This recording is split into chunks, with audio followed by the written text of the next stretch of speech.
ICC మహిళల cricket ప్రపంచ cup 2025 finals లో భారత మహిళల జట్టు చారిత్రాత్మక విజయాన్ని సాధించిన సందర్భంగా ప్రధానమంత్రి నరేంద్ర మోడీ అభినందనలు తెలిపారు. ఫైనల్లో జట్టు అద్భుతమైన ఆటతీరును ప్రదర్శించిందని కొనియాడారు. ఈ విజయం దేశానికి గర్వకారణమని పేర్కొన్నారు. భారత జట్టు గొప్ప నైపుణ్యం, ఆత్మవిశ్వాసం ప్రదర్శించిందని ప్రధాని ప్రశంసించారు. ఈ మెగా టోర్నమెంట్ ఆసాంతం భారత జట్టు ప్రదర్శించిన అసాధారణమైన పోరాటాన్ని, పట్టుదలను ప్రధాని ప్రత్యేకంగా ప్రస్తావించారు. ప్రతి మ్యాచ్లోనూ మన క్రీడాకారిణులు చూపించిన పోరాట స్ఫూర్తి అభినందనీయం అని ఆయన అన్నారు.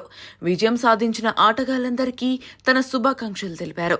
ఇది కేవలం ఒక కప్పు గెలవడం మాత్రమే కాదని, భవిష్యత్తులో యువతరం క్రీడలను స్వీకరించడానికి ఎంతో దోహదం చేస్తుందన్నారు. దేశానికి కీర్తిని తీసుకురావడానికి రాబోయే ఛాంపియన్లను ఇది ప్రేరేపిస్తుందని ప్రధాని నరేంద్ర మోదీ అభిప్రాయపడ్డారు. ఈ గెలుపు భారత క్రీడా చరిత్రలో సువర్ణాక్షరాలతో లిఖించదగినదిగా నిలిచిపోతుందని ఆయన కొనియాడారు.